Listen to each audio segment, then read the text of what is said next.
दोस्तों, स्वागत है आप सभी का मेरे यूट्यूब चैनल पर। तो दोस्तों, आशा करता हूँ आप सभी लोगों की तैयारियाँ अच्छी चल रही होंगी। ठीक है। तो दोस्तों, आज जो है जीएस के ओल्ड क्वेश्चन पेपर मैं आज लाया नहीं हूँ। उसकी वीडियो आएगी कल। फिलहाल मैंने सोचा जो फॉरेस्ट गार्ड के 3 शिफ्ट के आपके पेपर हैं, एक 2 शिफ्ट का पहले हुआ था और 1 शिफ्ट का तब हुआ था जब इसमें लीक का मामला आया था, तो वो किसी निश्चित सेंटर पे कराया गया था। तो फॉरेस्ट गार्ड के 3 जो प्रीवियस ईयर के पेपर हैं वो मैं आपको करवा देता हूँ। और इसी क्रम में ये जो आपका है, ये फॉरेस्ट गार्ड का जो फर्स्ट शिफ्ट का पेपर है 2019 में हुआ था, आई थिंक ये 19 या 20 में हुआ था ये। ठीक है। तो ये फर्स्ट शिफ्ट का है, इसके बाद सेकंड शिफ्ट की वीडियो मैं ला दूँगा। ठीक है। तो इसमें आपका वही पैटर्न है, 20 की हिंदी, 40 की उत्तराखंड और बाकी आपका जीएस रीजनिंग हो गया। ठीक है, 40 का।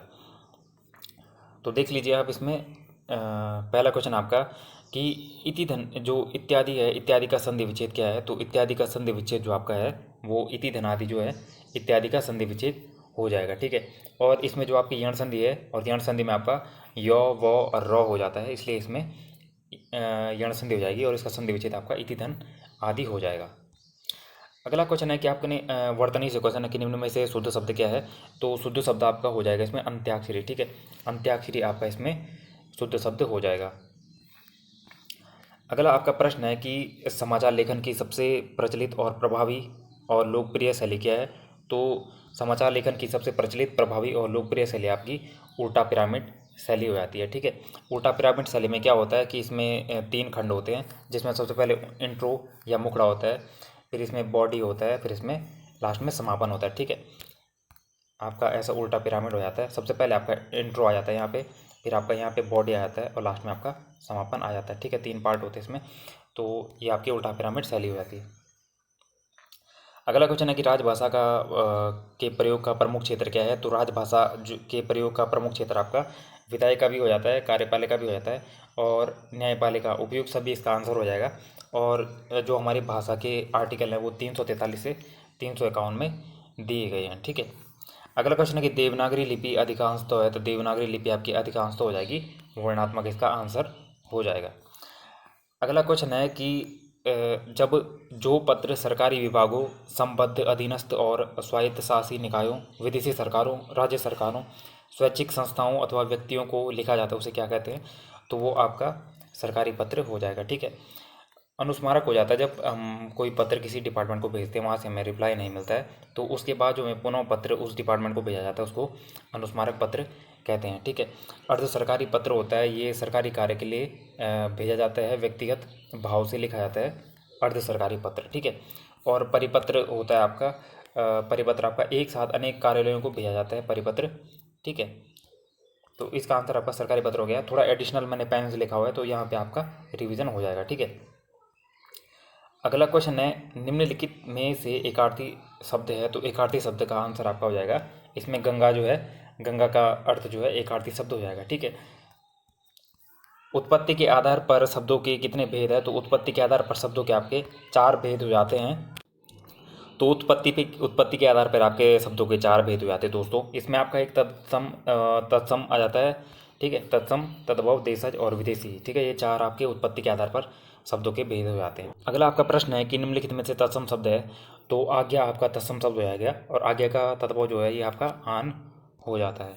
अगला क्वेश्चन है कि निम्न वाक्यों में से संयुक्त वाक्य आपको पहचानना है। तो सूर्योदय होने पर पक्षी बोलने लगे, ये तो आपका सरल वाक्य हो जाएगा। जो व्यक्ति धनी है वो हर चीज़ खरीद सकता है, ये आपका मिश्र वाक्य हो जाएगा क्योंकि इसकी स्टार्टिंग में आपका जो आ रहा है। ठीक है। अगला है आपका कि आपने परिश्रम किया और उत्तीर्ण हो गए। तो ये आपका जो है संयुक्त वाक्य हो जाएगा। ठीक है। और डी आपका ये जो कठोर होकर भी सैरते बनो, ये भी आपका सरल वाक्य हो जाएगा। तो ऑप्शन नंबर सी इसका आंसर हो जाएगा। अगला है कि किस कवि को एक भारतीय आत्मा कहा जाता है। तो जो आपका मैथिली, जो आपके माखन लाल चतुर्वेदी हैं, तो माखन लाल चतुर्वेदी को जो है एक भारतीय आत्मा कहा जाता है और इनका जन्म 4 अप्रैल 1889 को हुआ था। ठीक है। और बात करते हैं गजानन माता मुक्तिबोध को, तो इनको फैंटेसी कवि कहा जाता है और उनका जन्म 1917 में हुआ था। ठीक है। अगला आपका प्रश्न है कि बर्बाद हो जाने पर भी अहंकार रहना का के लिए सटीक लोकोक्ति है। तो रस्सी जल गई पर ऐंठन नहीं गई। ठीक है, रस्सी जल गई पर ऐंठन नहीं गई, ये इसका आंसर हो जाएगा।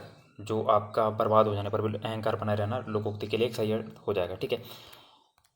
खिसियाई बिल्ली खम्मा नोचे, इसका अर्थ हो जाएगा बस आपका सफलता न मिलने पर दूसरों को दोष देना, ठीक है। सफलता न मिलने पर दूसरों को दोष देना खिसियाई बिल्ली खम्मा नोचे का अर्थ हो जाएगा, ठीक है। और नेकी कर दरिया में डाल का अर्थ आपका हो जाएगा कि अच्छा कार्य निस्वार्थ भाव से करना चाहिए, ठीक है। और जो आपका ओखल में सर दिया तो मूसल से डरना, क्या इसका अर्थ आपका हो जाएगा कि कठिन काम को करने का निर्णय लेने पर कठिनाइयों से डरना नहीं चाहिए, ठीक है। ये ओखल में सर दिया तो मूसल से डरना क्या हो जाएगा। और खिसियाई बिल्ली खम्मा नोचे, किसी बात पर लज्जित होकर क्रोध करना, ठीक है। यह सफलता न मिलने पर दूसरों को दोष देना इसका आंसर हो जाएगा। अगला क्वेश्चन आपका कि आपका बंटी किस विद्या की रचना है। तो आपका बंटी जो है सबसे पहले तो 1971 में इसकी लिखा गया था। और आपका बंटी जो आपका उपन्यास है, ठीक है। और आपका बंटी जो है मन्नू भंडारी ने लिखा है। और ये आपका विवाह विच्छेद यानी डाइवोर्स पे आधारित है। इसमें जो आपका बंटी में के जो पात्र हैं वो पिता का नाम, बंटी के पिता का नाम रहता है अजय और बंटी की माता का नाम रहता है शकुन, ठीक है। पिता का नाम अजय, माता का नाम शकुन।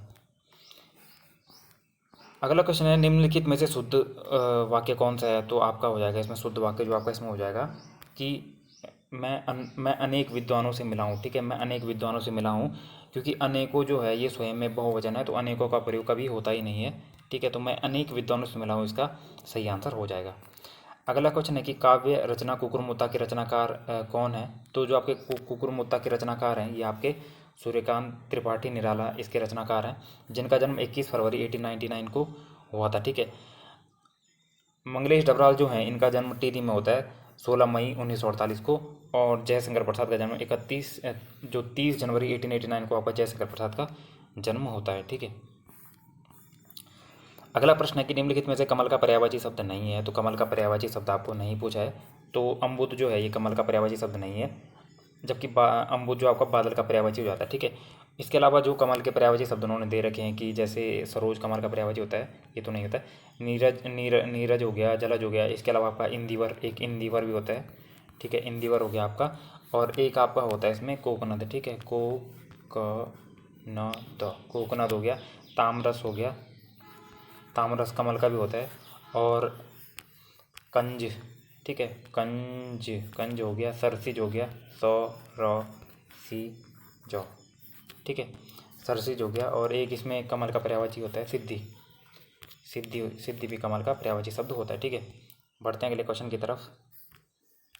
अगला आपका प्रश्न है कि निम्नलिखित में से कौन सा मूल स्वर नहीं है। तो मूल स्वर आपका आई जो है आपका मूल स्वर नहीं होगा, क्योंकि ये आपका संयुक्त स्वर में आ जाता है। ए आई ओ औ जो आपके संयुक्त स्वर होते हैं, ठीक है। मूल स्वर आपके 4 होते हैं, जिसमें अ ई उ री आपके मूल स्वर हो जाते हैं, ठीक है। अगला क्वेश्चन है टिप्पण का मुख्य उद्देश्य क्या है। तो टिप्पण का जो आपका मुख्य उद्देश्य होता है वो आपका मामलों को नियमानुसार निपटाना इसका मूल उद्देश्य हो जाता है। टिप्पण जो आपकी होती है 2 प्रकार की आपकी टिप्पण होती है, ठीक है। अगला आपका प्रश्न है कि पश्चिम जर्मनी पर उड़ती एक नज़र जो संस्मरण संग्रह है इसके रचयिता कौन है। तो पश्चिम जर्मनी पर उड़ती एक नज़र इसके जो रचनाकार हैं वो आपके मनोहर श्याम जोशी हो जाएंगे, ठीक है। मनोहर श्याम जोशी को जो है भारतीय सोप ओपेरा का जनक भी कहते हैं। हिंदी का लास्ट क्वेश्चन है क्वेश्चन नंबर 20 कि खड़ी बोली निम्नलिखित में से किस उपभाषा के अंतर्गत आती है। तो खड़ी बोली जो आपकी है वो आपकी आती है पश्चिमी हिंदी के अंतर्गत, ठीक है। पश्चिमी हिंदी के अंतर्गत आपकी खड़ी बोली आती है। पूर्वी हिंदी में आपकी आ जाएगी अवधी बघेली छत्तीसगढ़ी। और बिहारी हिंदी में आ जाएगी आपकी भोजपुरी मगही मैथिली और, ठीक है। पश्चिमी हिंदी में आपकी आ जाएगी कौरवी या खड़ी बोली, ठीक है। और हरियाणवी है इसमें, बाकी और भी है इसमें, ठीक है। अब देखिए राजस्थानी जो हिंदी, देखिए जो हमारे पास राजस्थानी हिंदी है तो राजस्थानी हिंदी के अंतर्गत हमारी 4 बोलियाँ आ जाती हैं। जैसे आपकी जयपुरिया, ढूंढाड़ी, मारवाड़ी, मेवाती और मालवी, ये आपकी राजस्थानी के अंतर्गत आ जाती है चारों के चारों, ठीक है। और बाकी मैंने पूर्वी हिंदी में तो बता दिया आपको, अवधी बघेली छत्तीसगढ़ी आ जाता है। बिहारी में आपकी भोजपुरी मगही मैथिली आ जाता है। और पश्चिम हिंदी में आपका कौरवी या खड़ी बोली हो गया, ठीक है। बाकी हरियाणवी भी इसमें आ जाता है आपका पश्चिम हिंदी में। तो ये आपके हिंदी के 20 क्वेश्चन थे। अब आपका है उत्तराखंड के क्वेश्चन है, तो उत्तराखंड के क्वेश्चन आपके नेक्स्ट सेशन में कराऊंगा, ठीक है। तो ऐसी वीडियोज़ के लिए मिलते हैं, सब्सक्राइब कीजिएगा चैनल को, मिलते हैं नेक्स्ट वीडियो में। Thank you.